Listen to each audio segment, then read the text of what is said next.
Bees are very highly evolved social organism. They live in large colonies.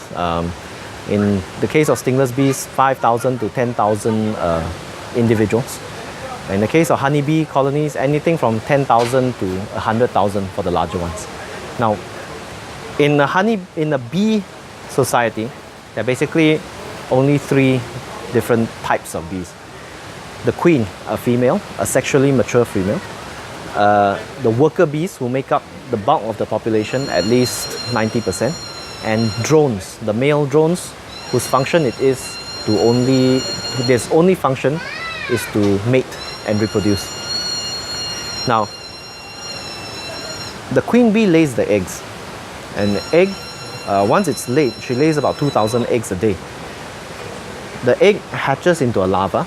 It's fed by nurse bees in the hive, and then the larva develops into a pupa, and after the process of complete metamorphosis becomes a young adult. At this point, the young adult bee climbs out of the hive. It climbs out of its cell, but it's still young. The wings are still wet. It's still not strong enough to leave the hive. So for the first few days, the young adult performs the job of cleaning the hive. They remove debris, they remove rubbish from inside the hive, and basically do the job of cleaning. Now, once they are slightly older, they take on another role. They take on the role at the entrance of a hive. In the case of a stingless beehive, it only has one entrance and exit. Anything that goes in and out must go through a gauntlet of bees that check whether whatever is going in is from their own hive. Only bees from this colony will be allowed to enter. Now, basically this is like customs and immigration at a national border. The young bees, which are now at the second stage of the second job, their job is to check whether the bees that are coming in are bringing anything unwanted, things like parasites or rotting material, anything that will endanger the hive. And their job is to check and stop this.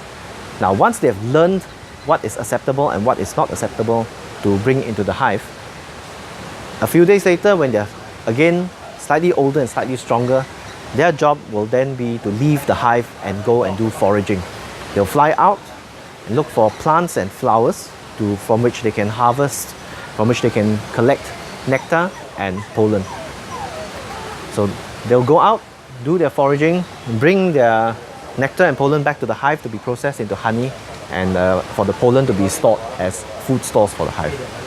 Now, this is, for most of their lives, they'll be doing this job, or the workers will be doing this job. Now, as they near the ends of their lives, which can be between 30 to 50 days, depending on how far they have to fly for their food, as they get slightly older, they will perform more dangerous jobs, higher risk jobs. So one of the things the next job that they will do after becoming general foragers is they will go out in the morning, the first wave of scouts. They'll fly out and to search for sources of nectar and pollen. And once they've located a good source, they will come back and communicate this to the others in the hive. Now, the single bees that go out, the scouts, are at high risk, and that's why the older bees perform this function. Now, once the bee nears the end of its life, around 5 weeks or 6 weeks, they will do their last contribution to their community, which is defense. So they will be the first line of defense. Those old bees will be the ones standing at the entrance of the hive. If any predator or anything that is a threat to the hive approaches, the first wave of attackers are always the old bees. The old bees prepared, because for bees, once they attack, they are prepared to sacrifice themselves for the defense of the hive. That will be their last contribution to the well-being of the society. And that's the complete society of a bee.